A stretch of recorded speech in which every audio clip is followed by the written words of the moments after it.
When you picture ancient humans, you probably imagine them covered in dirt and grime, living in filthy conditions without any concept of cleanliness. But here's what most people get wrong about bathing in the ancient world. It wasn't invented because people suddenly decided they wanted to smell better or look nice. The real reason ancient humans started bathing is far more practical, and it's rooted in survival itself. If you're curious about how our ancestors actually lived and what drove their most basic behaviors, you're going to want to subscribe to this channel because we dig into these kinds of misconceptions all the time.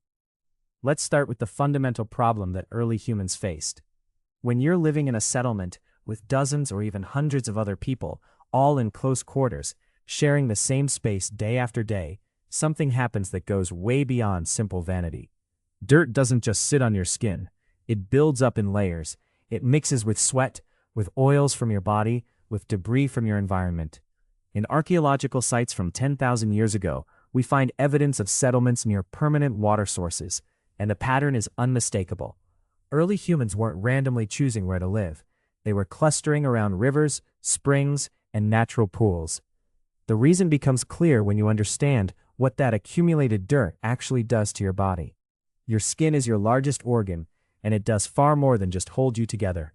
It regulates temperature, it protects you from infection, and it allows you to sense the world around you.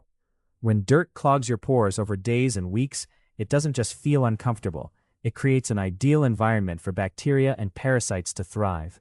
In settlements where people didn't have access to water or didn't use it, disease spread rapidly. We see this in the skeletal remains, signs of infection, bone lesions, early death. Life expectancy was already brutal enough without adding preventable infections into the mix. But here's where bathing becomes truly revolutionary. When early humans discovered that regularly washing in water could dramatically reduce illness, they weren't making a conscious medical decision. They were simply noticing that people who bathed stayed healthier. Communities that had reliable access to water and used it regularly had lower infant mortality rates.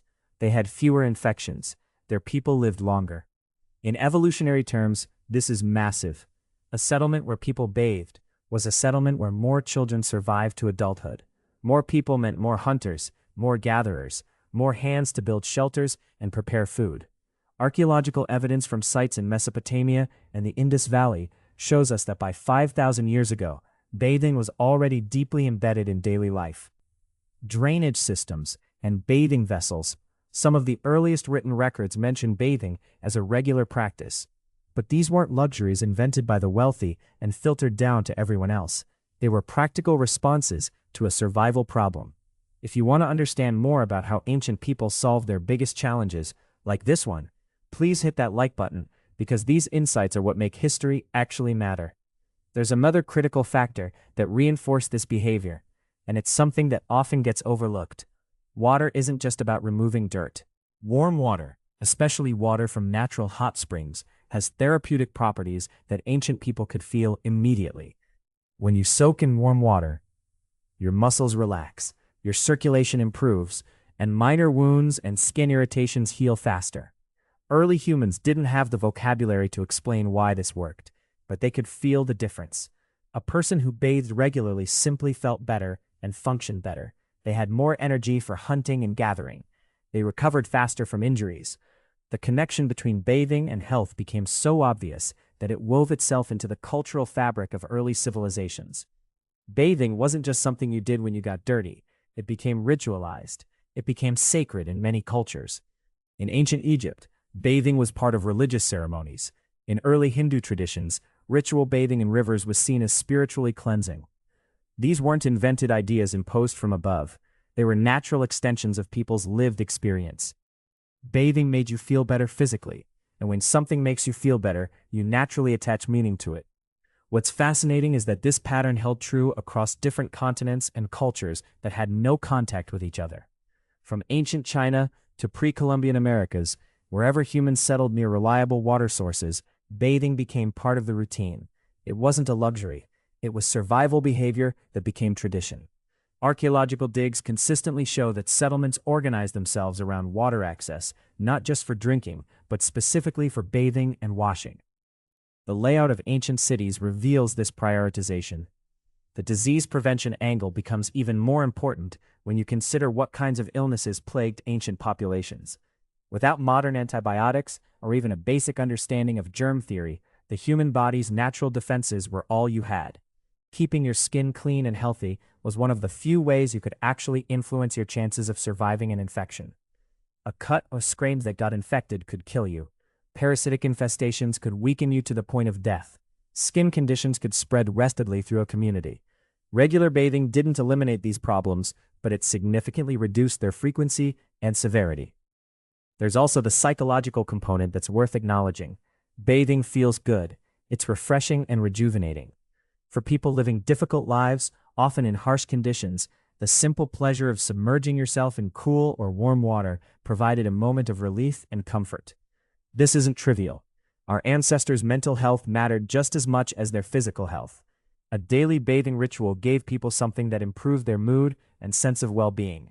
Over time, this became deeply valued. And communities that incorporated bathing into their culture were communities where people wanted to stay and raise families.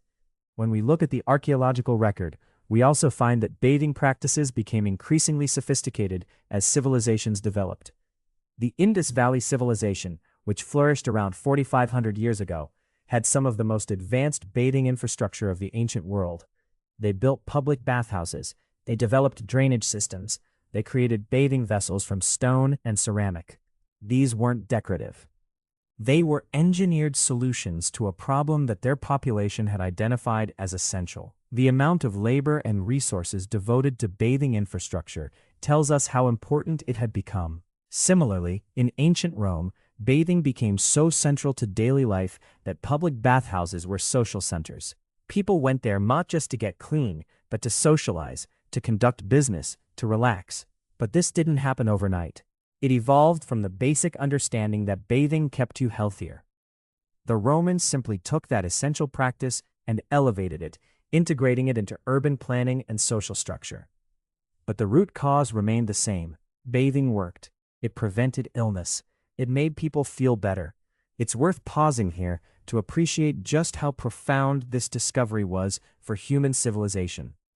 Before understanding why bathing mattered, people were dying from preventable infections at staggering rates.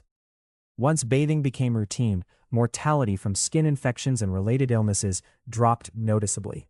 Over generations, this translated into larger, healthier populations. It translated into communities that could invest in other things, art, writing, philosophy, trade, because they weren't constantly dealing with outbreaks of disease. Bathing literally enabled the development of civilization as we know it. If you're finding this kind of analysis valuable, I'd really appreciate it if you'd like this video, because it helps us keep exploring these hidden connections in human history. So when ancient humans first started bathing regularly, they weren't motivated by vanity or fashion or any sense of aesthetics. They were motivated by the simple fact that it worked. It made them healthier. It made them feel better. It allowed their communities to thrive. Over time, this practical behavior became infused with cultural meaning, ritual, and eventually luxury. But the foundation was always survival. The next time you take a bath or shower, you're participating in one of humanity's oldest and most important survival behaviors, one that's been refined over thousands of years. What bathing practice do you think would be hardest to give up in your own daily routine? Let me know in the comments, because I'm genuinely curious how you experience this behavior we've been doing for millennia. And if you've enjoyed learning about the real drivers behind ancient human behavior, please subscribe to the channel so you don't miss our next deep dive into history's biggest misconceptions.